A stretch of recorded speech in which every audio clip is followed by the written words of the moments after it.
হয় এসক আজিৰ পৰা সমগ্ৰ দেশতে NPPA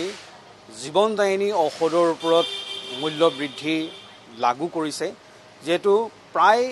1000 বিধ জীৱনদায়িনী ঔষধৰ ওপৰত 1.76% মূল্যৰ যেটো মূল্য যেটো বৃদ্ধি কৰা হৈছে যাৰ পৰিপ্ৰেক্ষিতত দেখা পোৱা গৈছে এতিয়া সৰ্বত্ৰ ইয়াৰ প্ৰতিক্ৰিয়া হৈছে কাৰণ জীৱনদায়িনী ঔষধৰ ওপৰত এনেদৰে মূল্য বৃদ্ধি হোৱাটোৱে সাধাৰণ জনতাৰ ওপৰত যথেষ্টখিনি প্ৰভাৱ পেলাব কাৰণ সাধাৰণ প্ৰেছাৰ ডায়াবেটিছৰ পৰা আৰম্ভ কৰি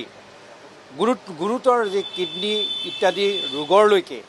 প্ৰতিবিধ ঔষধে প্ৰায় 1000 বিধ ঔষধৰ যে মূল্য যি বৃদ্ধি কৰা হৈছে এলে সৰ্বত্ৰে প্ৰতিক্ৰিয়া সৃষ্টি হৈছে কাৰণ এনে ব্যৱস্থাই জনসাধাৰণৰ ওপৰত যথেষ্টখিনি প্ৰভাৱ পেলাব বিশেষকৈ দুখীয়া মধ্যবিত্ত শ্ৰেণীৰ লোকসকলৰ ওপৰত এই যেটো মূল্য বৃদ্ধি ঔষধৰ যেটো মূল্য বৃদ্ধি এই মূল্য বৃদ্ধি যথেষ্টখিনি প্ৰভাৱ পেলাব আৰু এই লৈ প্ৰতিক্ৰিয়া সৃষ্টি হৈছে মোৰ লগত এগৰাকী নাগৰিক আছে মই তেখেতৰ কাষলৈ যাম যেটো আজিৰ পৰা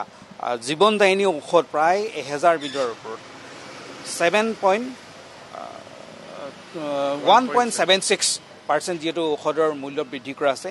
আপুনি এগৰাকী গ্ৰাহক আপোনাৰ দৈনিক আপুনি দৰৱ ক্ৰয় কৰি আছে আপোনাৰ পৰিয়ালৰ কাৰণে ক্ৰয় কৰিছে আত্মীয়ৰ কাৰণে ক্ৰয় কৰিছে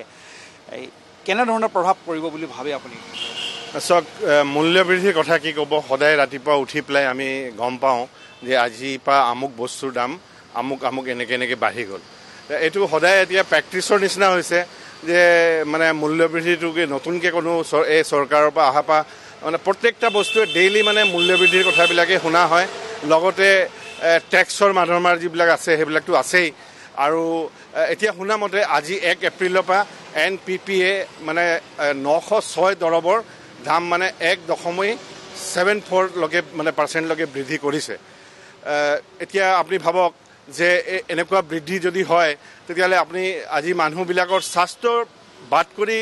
আপুনি যদি বেলেগ ফালে উন্নত যদি দেখায় তেতিয়া নহব আপুনি স্বাস্থ্যটো প্ৰথম আপোনাৰ স্বাস্থ্য যদি নাথাকিব তেতিয়ালে আপোনাৰ ফ্লাইওভাৰে হওক বা ডাঙৰ মলে হওক বা ভাল ৰাস্তাই হওক হেতু কি কামৰ আছে তা প্ৰথম হল যে মানুহবিলাকৰ স্বাস্থ্যটো ভাল হ'ব লাগে আৰু মানুহৰ স্বাস্থ্যটো যদি ভাল হ'ব লগিয়া হয় তেতিয়ালে যিবিলাক দৰববিলাকৰ মূল্যবিলাক আছে যাতে সবে মানে ক্ৰয় কৰিব পাৰে দুখীয়াই হওক ধনীয়ে হওক মধ্যবিত্তই হওক সবে ক্ৰয় কৰিব পাৰে কিন্তু মই যেটো দেখিছো যেটো ধৰণে স্বাস্থ্য বিভাগত মানে ভাবিলক টেষ্টিংৰে কথা হওক ডক্টৰৰ ফিছৰে কথা হওক দৰবৰে কথা হওক হেবিলাক মানে আকাশলংগী মই নিজে এতিয়া কালি এটা মই মানে দিল্লীত অপাৰেশ্যন কৰাই আহিছো মই মানে যিজন ডক্টৰৰ পৰা অপাৰেশ্যন কৰাই আহিছো তেওঁ মানে মোৰ অপাৰেশ্যনটো এতিয়ালৈকে সাকসেছ হোৱা নাই মই যেটো ধৰণে মানে মোৰ হ'ব লাগিছিল এতিয়ালৈকে নাই হোৱা মই কালিলে দিল্লীত ডক্টৰ সাহেবক ফোন কৰিলো তেতিয়া তেখেতে ক'লে দিল্লীলৈ আহক তেতিয়া মই তেখেতক ক'লো যে সক এনেকে ঘনাই মই দিল্লীলৈ গ'লে মই নোৱাৰিম পইচাৰ কথা আছে আজি সক মই সম্পন্ন পৰিয়ালৰ পৰা আছো কিন্তু মই এই কথাটো ক'বলগীয়া আছে যে মই পইচাৰ কাৰণে মই নোৱাৰিম মই মানে ট্ৰিটমেন্টৰ কাৰণে তেখেতক কৈছো যে অনুৰোধ জনাইছো যে আপুনি মোক ডিব্ৰুগড়তে আপুনি মোক ট্ৰিটমেন্টটো কৈ দিয়ক যাতে মই হে খৰচটো বহন কৰিব পাৰো আৰু মই মোৰ ট্ৰিটমেন্টটো কৰি ল'ব পাৰো তে মই ভাবিছো যে চৰকাৰে কমসে কম যিবিলাক উন্নত দেখা দেৱজী সুটি এই মুহূৰ্তত আপোনাক ধন্যবাদ জনাইছো এইদৰে ধাৰাবাহিকভাৱে জীৱনদায়িনী ঔষধৰ দাম বৃদ্ধিক লৈ এইদৰে ক্ষোভ উজাৰিছে সাধাৰণ জনতাই